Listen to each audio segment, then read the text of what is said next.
Chapter 2. What Poverty Threatened. Of Granite and Brass. Minnie's flat, as one-floor apartments were called at that time, was located on West Van Buren Street, in a neighborhood where many workers and clerks lived.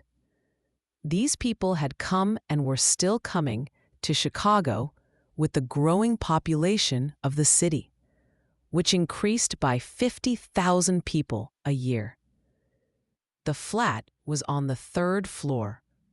The front windows looked down onto the street where, at night, the lights from grocery stores shone brightly and children played on the sidewalks. To Carrie, the little bells on the horse cars, ringing softly as they passed, sounded pleasant and new. When Minnie brought her into the front room, Carrie looked out into the bright street and wondered at the sounds, the movement, and the constant noise of the big city that stretched for miles in every direction. After the first greetings, Mrs. Hanson gave Carrie the baby and went to make supper. Her husband asked her a few simple questions and then sat down to read the evening paper. He was a quiet man, American-born with a Swedish father, and he worked cleaning refrigerator cars in the stockyards. Whether Carrie was there or not did not matter to him. Her looks didn't interest him either. His only useful comment was about work opportunities in Chicago. "It's a big place," he said. "You can find something in a few days. Everybody does." It had already been agreed that Carrie would find a job and pay for her room and board. Hanson was a careful and saving man, and he had already paid several monthly installments on 2 small lots far out on the west side. His dream was to build a house on them someday. While supper was being prepared, Carrie looked around the flat. She had a small talent for noticing things and, like many women, a strong sense of intuition. She felt the weight of a narrow, difficult life here. The walls were covered with mismatched wallpaper. The floors had thin matting, and the hallway had an old rag carpet. The furniture was cheap and looked like it had been bought in a hurry from installment stores. She sat with Minnie in the kitchen, holding the baby until it started crying. Then she walked around with it and sang until Hanson, disturbed in his reading, took the baby from her. Here, a softer side of him appeared. He was patient and clearly very attached to his child. Now, he said gently, walking with the baby. There. His voice had a light Swedish accent. "You'll want to see the city first, won't you?" Minnie said as they ate. "Well, we'll go out Sunday and see Lincoln Park." Carrie noticed that Hanson said nothing to this.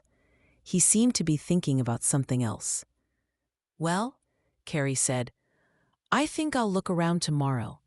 I have Friday and Saturday. It won't be any trouble. Which way is the business part?" Minnie began to answer, but her husband decided to take over. "It's that way," he said, pointing east. "That's east." Then he launched into the longest speech she had heard from him, explaining Chicago's layout. "You'd better try the big manufacturing houses along Franklin Street and the other side of the river," he finished. "Lots of girls work there, and you can get home easily. It's not far." Carrie nodded and asked her sister about the neighborhood.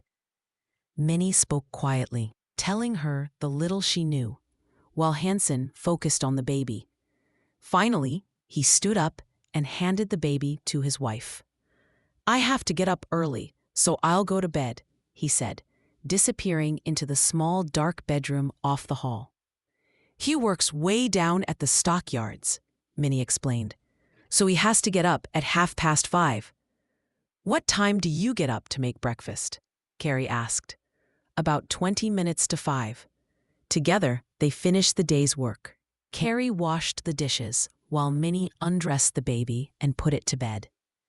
Minnie moved with the routine energy of someone used to daily hard work, and Carrie could see that her sister's life was a constant circle of chores. Carrie also realized that she could not continue seeing Drouet the way she had. He couldn't come to this tiny flat. She could feel, from Hanson's manner, Minnie's quiet behavior, and the whole atmosphere of the home, a strong disapproval of anything except a simple life of work. If Hanson read the newspaper every night and went to bed at 9, and Minnie a little later, what would they expect from her? She understood she needed to find a job and earn money before thinking of having visitors. Her little flirtation with Drouet now seemed strange and impossible. No, she told herself, he can't come here. She asked Minnie for ink and paper, which were on the mantel in the dining room. When Minnie went to bed at 10, Carrie took out Drouet's card and wrote to him, "I cannot have you call on me here. You will have to wait until you hear from me again. My sister's place is so small." She wondered what else to say.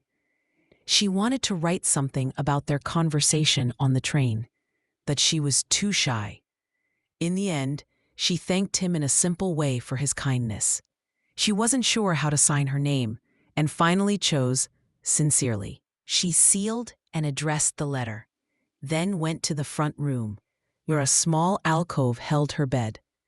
She pulled the one little rocking chair to the open window and looked out at the night and the street in silence.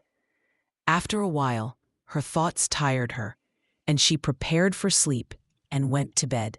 When she woke at 8 the next morning, Hanson was gone. Her sister was already busy in the dining room, also the sitting room, sewing. After dressing, Carrie made a small breakfast for herself and talked with Minnie about where to look for work. Minnie had changed a lot since Carrie last saw her. She was now thin but strong, 27 years old, and her ideas about life were shaped by her husband's. Her thoughts were becoming narrower and more limited than in her already restricted youth. She had invited Carrie, not out of affection, but because Carrie was unhappy at home and could likely get work and pay her board here. Minnie was glad to see her sister, but she shared her husband's opinion about work. Anything was fine as long as it paid. Maybe $5 a week to start. Working as a shop girl was Carrie's likely future. She would get a job in one of the big stores, do her work, and go on until something else happened. Though Minnie didn't know what. They didn't think about promotions or marriage. Life would simply continue until something better came. And so Carrie started her job search under these simple hopes. Before following her on her search, let us look at the world she was entering. In 1889, Chicago had the kind of rapid growth that made adventures like Carrie's seem reasonable, even for young girls. Its many growing industries and opportunities made it famous, like a giant magnet pulling in people from everywhere. Those who still hoped for success, and those whose lives had gone badly elsewhere. It had over 500,000 residents, but the spirit, confidence, and activity of a city twice that size. Houses and streets spread across 75 square miles. The city did not grow from old, secure businesses, but from industries preparing for even more arrivals. Everywhere, the sound of hammering could be heard as new buildings were raised. Large industries were moving in. Huge railroad companies, seeing Chicago's potential long ago, had taken enormous areas of land for transfer and shipping. Streetcar lines stretched far into the country in expectation of future neighborhoods.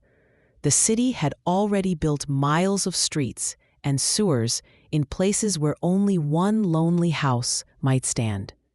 Some regions were open to wind and rain, yet were lit at night by long lines of gas lamps. Narrow wooden sidewalks ran past a lone house here and a store far away, ending suddenly in open fields. At the center was the huge wholesale and shopping district, the place where inexperienced job seekers usually came. Chicago had a unique feature. Important businesses often occupied entire buildings of their own because land was still available. This made the wholesale houses look impressive. Through large glass windows, people could see polished office furniture, frosted glass, busy clerks, and well-dressed businessmen. Brass or nickel signs at the stone entrances announced the companies in neat letters. The whole center of the city looked powerful and intimidating, making the distance between poverty and success seem frighteningly wide. Into this intimidating region walked the shy Carrie. She went east along Van Buren Street, through areas that grew poorer and more industrial, until she reached the river. She walked bravely, guided by a sincere desire to find work, but slowed by her fascination with the city and her feeling of smallness among so many powerful forces she did not understand. What were these massive buildings? What were these huge energies and interests for? She could understand a small stonecutter's yard in Columbia City, carving stones for local use. But when she passed a giant stone company's yard, filled with train tracks, flat cars, river docks, and giant cranes, it meant nothing to her. It was the same with the huge railroad yards, the crowded ships at the river, and the large factories along the water. Through open windows, she saw men and women in aprons working busily. The big streets were mysteries to her. The large offices, incomprehensible worlds where important people worked. She imagined the people inside counting money, dressing beautifully, and riding in carriages. What they actually did, how they worked, what it all meant, she could only guess. It was all wonderful, huge, and far away from her life. She felt her courage weaken and her heart tremble as she thought about walking into one of these big places and asking for work, any work she could do. Chapter 3. We Question a Fortune. $4.50 a week. B1 adapted. Once she had crossed the river and entered the wholesale district, Carrie began to look around for a door that might be a good place to ask for work. As she looked at the big windows and impressive signs, she became aware that some people were looking at her and understanding what she was, a girl looking for a job. She had never done this before and did not feel brave. To avoid a strange, hard-to-explain shame, she felt at being seen looking for a position. She walked faster and tried to look as if she was simply running an errand. In this way, she passed many manufacturing and wholesale houses without once looking in. At last, after walking several blocks, she understood that this would not work. She began to look around again, but she did not slow her steps. A little farther on, she saw a large door that for some reason interested her. It had a small brass sign and seemed to be the entrance to a big building of 6 or 7 floors. Maybe, she thought, they want someone, and she crossed the street to go in. But when she was about 20 feet from the door, she saw a young man in a gray checked suit through the window. She could not know if he worked there, but because he was looking in her direction, her courage failed. Her heart felt weak, and she walked past, too ashamed to go in. Across the street was a large 6-story building with the name Storm and King on it. She looked at it with new hope. It was a wholesale dry goods company and hired women. She could see them moving now and then on the upper floors. She decided that she would enter this place no matter what. She crossed the street and walked straight toward the entrance. Just then, two men came out and stood in the doorway. A telegraph boy in a blue uniform ran past her, up the few steps, and disappeared inside. Some of the many people hurrying along the street walked around her as she stopped, unsure. She looked helplessly around, and when she saw that people were watching her, she stepped back and walked away. It was too hard. She could not go past those men. This strong defeat was very bad for her nerves. Her feet carried her forward like a machine, and every step she took felt like part of a welcome escape from her task. Block after block passed by. On the street lamps at the corners, she read names like Madison, Monroe, LaSalle, Clark, Dearborn, State, and still she walked, her feet becoming tired on the wide stone sidewalks. She felt a little pleased that the streets were bright and clean. The morning sun grew warmer, making the shady side of the streets pleasantly cool. She looked up at the blue sky with more real enjoyment than she had ever felt before. Her own lack of courage began to bother her. She turned back, deciding to find Storm and King again and go inside this time. On the way, she saw a large wholesale shoe company. Through the wide plate windows, she noticed a small office area, closed off by frosted glass. Outside this area, but just inside the street entrance, sat a gray-haired gentleman at a small table with a large open ledger in front of him. She walked past the building several times, hesitating, but when she saw that no one was watching her, she gathered a little courage, slipped through the screen door, and stood inside, waiting quietly. "Well, young lady," said the old gentleman, looking at her kindly, "what is it you want?" Do you need any help?" she stammered. "Not just now," he answered, with a smile. "Not just at present. Come in sometime next week. Sometimes we need someone." She took the answer in silence and backed out awkwardly. The polite way he spoke surprised her. She had expected things to be harder, that someone would say something cold or harsh. She did not know exactly what, but she had been afraid. The fact that he had not made her feel ashamed or reminded her sharply of her poor situation seemed almost wonderful. Feeling a little encouraged, she went into another large building. It was a clothing company, and she saw more people here. Well-dressed men around 40 or older, standing inside brass railings. An office boy came up to her. "Who do you want to see?" he asked. "I want to see the manager," she said. He ran off and spoke to one of three men who were talking together. One of them came toward her. "Well," he said in a cold voice. The greeting took away all her courage. "Do you need any help?" she stammered. "No," he said sharply, and turned away at once. She went out feeling foolish, while the office boy politely held the door for her. She was happy to disappear again into the crowd outside. It was a hard blow after the little bit of confidence she had just gained. Now she walked without any real plan for a while, turning here and there, seeing one big company after another, but never finding the courage to go in and ask. Noon came, and with it hunger. She looked for a simple restaurant and went in, but was upset to see that the prices were high for someone with so little money. She could only afford a bowl of soup.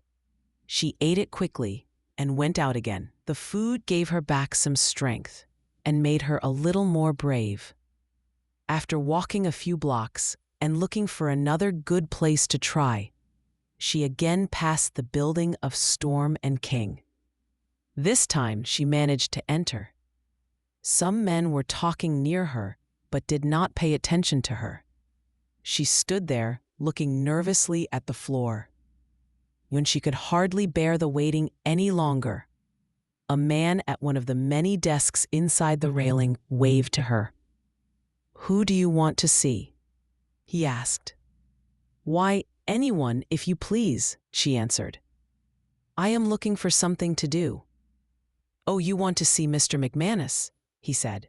"Sit down," and he pointed to a chair by the wall. He continued writing slowly. After some time, a short, heavy man came in from the street. "Mr. McManus," called the man at the desk, "this young woman wants to see you." The short man turned toward Carrie, and she stood up and came forward. "What can I do for you, miss?" he asked, looking at her with some curiosity. "I want to know if I can get a position," she said. "As what?" he asked. "Not as anything in particular," she faltered. "Have you ever worked in the wholesale dry goods business?" he asked. "No, sir," she replied. "Are you a stenographer or a typewriter operator?" "No, sir." "Well, we haven't anything here," he said. "We only hire experienced help." She began to step backward toward the door, but something in her sad face caught his attention. "Have you ever worked at anything before?" he asked. "No, sir," she said. "Well, it's hardly possible you will get anything to do in a wholesale house like this," he said. "Have you tried the department stores?" She admitted that she had not. "Well, if I were you," he said, smiling a little, "I would try the department stores. They often need young women as clerks." "Thank you," she said, feeling truly lighter in her heart because of this small sign of friendly interest. "Yes," he repeated as she moved toward the door. "You try the department stores." And he walked away. At that time, the department store was just beginning to become successful, and there were not many of them. The first 3 in the United States, opened around 1884, were in Chicago. Carrie knew several of their names from advertisements in the daily news, and now she decided to look for them. Mr. McManus's words somehow brought back much of her lost courage, and she dared to hope again that this new direction would bring her a job. For a while, she walked up and down, pretending to search, but really just hoping to find one of the stores by chance. It is easy for the mind, when it must do something hard, to feel a little better just by pretending to search. At last, she asked a police officer, and he told her to go 2 blocks up, where she would find the fair.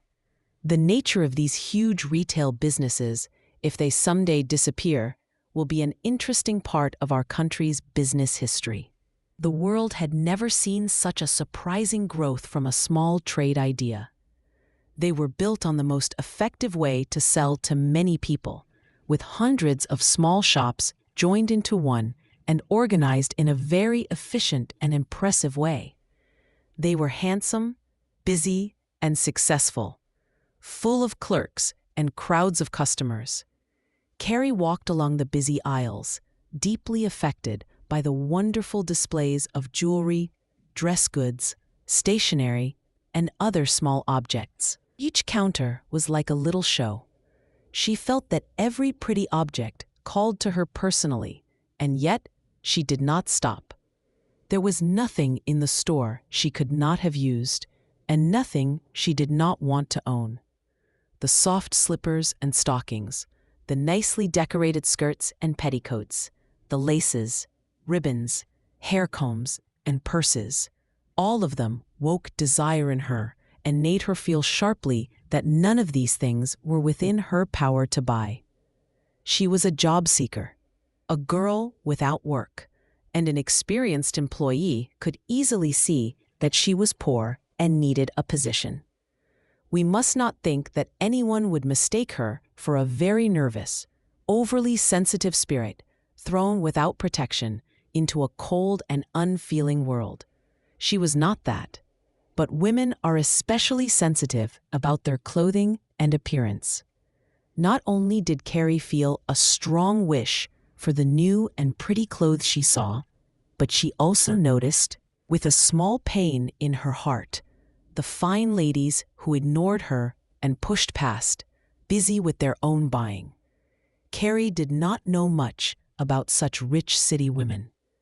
She also did not yet know how the store girls looked.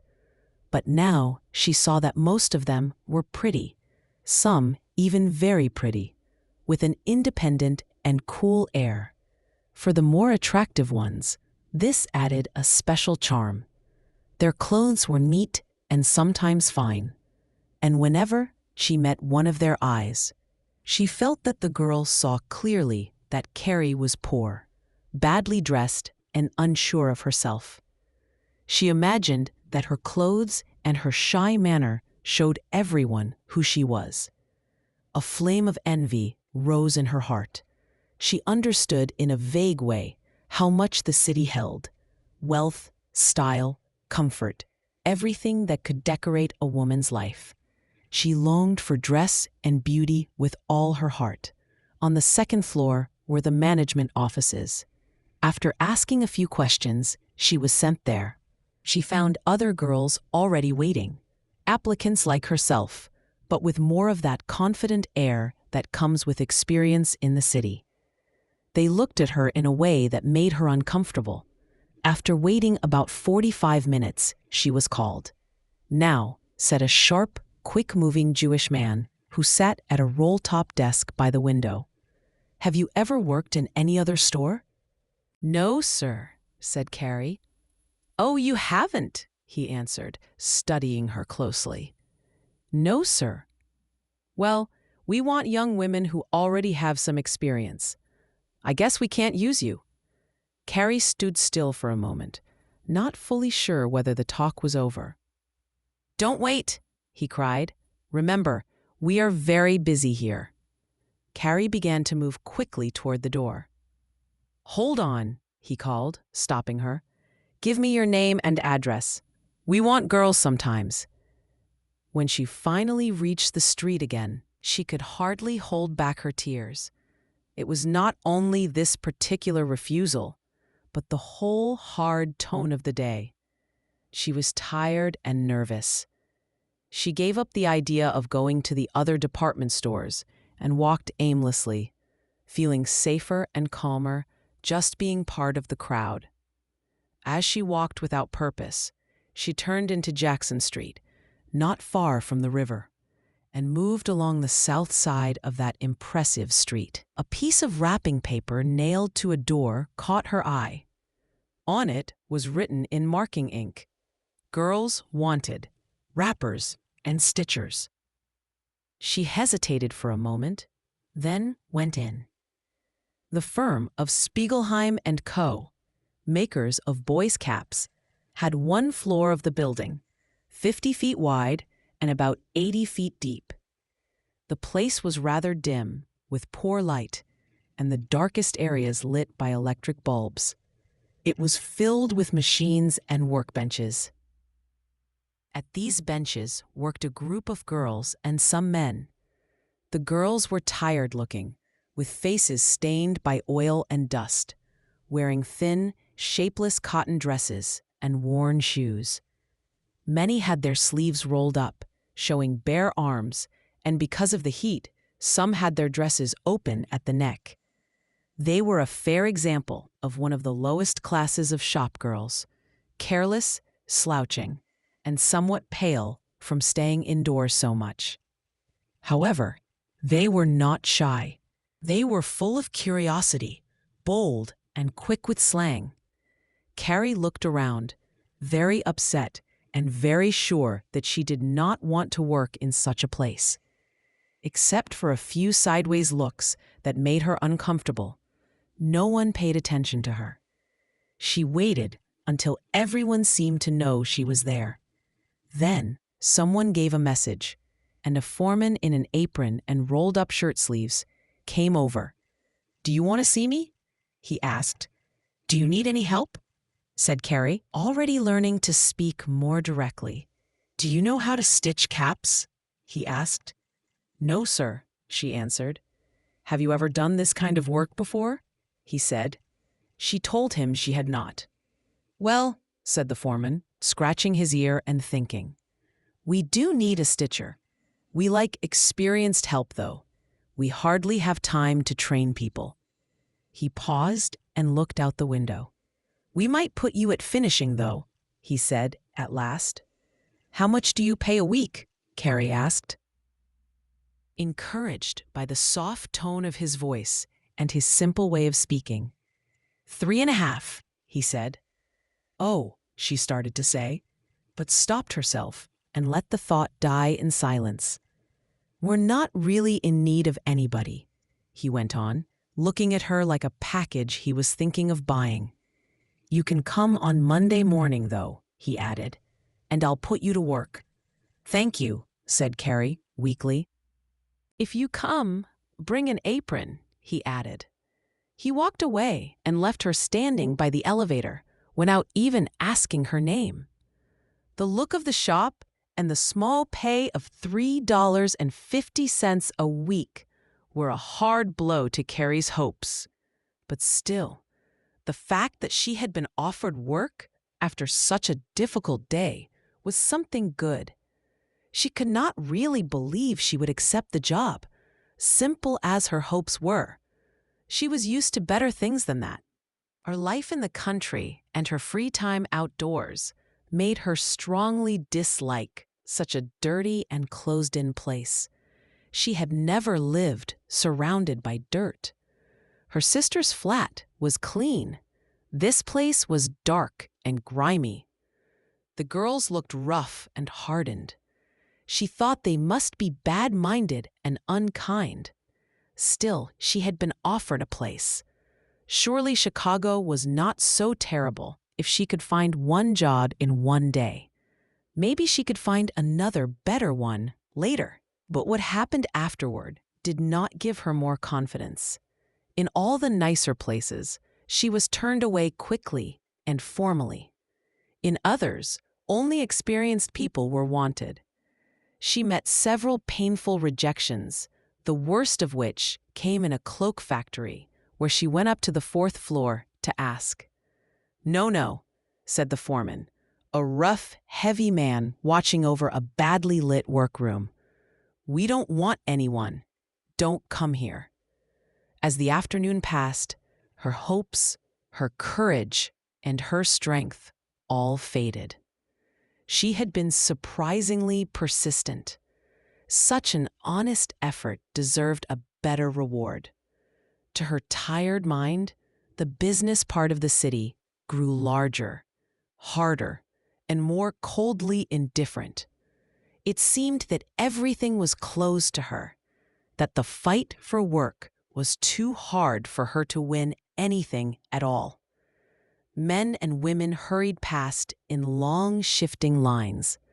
She felt the strong flow of their effort and interest. She felt her own weakness, but did not fully understand how small she was in this great, moving crowd. She looked around for one more place to try, but saw no door she had the heart to enter. It would be the same once more. The same request, the same short refusal. Sick in body and in spirit, she turned west toward Minnie's flat, which she now remembered well, and began the long, tired walk home that many job seekers make at nightfall. As she walked through Fifth Avenue, going south toward Van Buren Street, where she planned to take a car, she passed a large wholesale shoe house. Through the plate glass windows, she saw a middle-aged man sitting at a small desk. One of those hopeless impulses that come at the end of a day of defeat suddenly took hold of her. She walked straight in and up to the man, who looked at her tired face with mild interest. "What is it?" he asked. "Can you give me something to do?" said Carrie. "Well, I really don't know," he said kindly. "What kind of work are you looking for? You're not a typewriter operator, are you?" "Oh no," said Carrie. "Well, we only hire bookkeepers and typewriters here. You might go around to the side and ask upstairs. They needed some help upstairs a few days ago. Ask for Mr. Brown." She quickly went around to the side entrance and took the elevator to the fourth floor. "Call Mr. Brown, Willie," said the elevator man to a boy nearby. Willie went off and soon came back with the message that Mr. Brown said she should sit down and that he would be there in a little while. She was in part of the stockroom, which gave her no idea of the real nature of the company, and she could not guess what the work would be like. "So you want something to do," said Mr. Brown when he finally came and heard why she was there. "Have you ever worked in a shoe factory before?" "No, sir," said Carrie. "What is your name?" he asked, and after she told him, he said, "Well, I don't know if I have anything for you. Would you work for 4.5 a week?" Carrie was so tired and worn down from being refused that this sounded like a lot to her. She had not expected him to offer less than $6. Still, she agreed, and he wrote down her name and address. "Well," he said finally, "you come here at 8 o'clock Monday morning. I think I can find something for you to do." He left her standing there, suddenly filled with new hope. At last, she had found something. At once, her blood seemed to run warmly through her body again. Her nerves relaxed. She went out into the busy street and felt that everything had changed. The crowd seemed to move with lighter steps.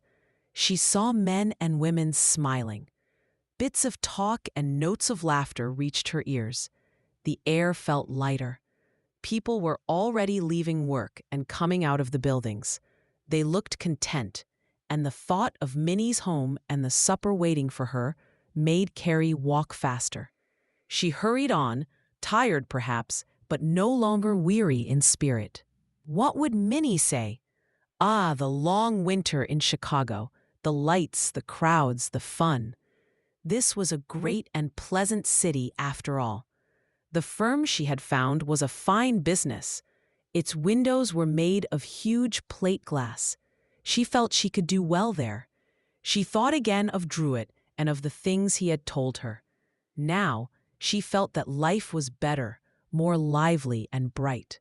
She got on a streetcar in very good spirits, feeling her blood still moving joyfully. She would live in Chicago, she kept thinking. She would have a better time than ever before. She would be happy.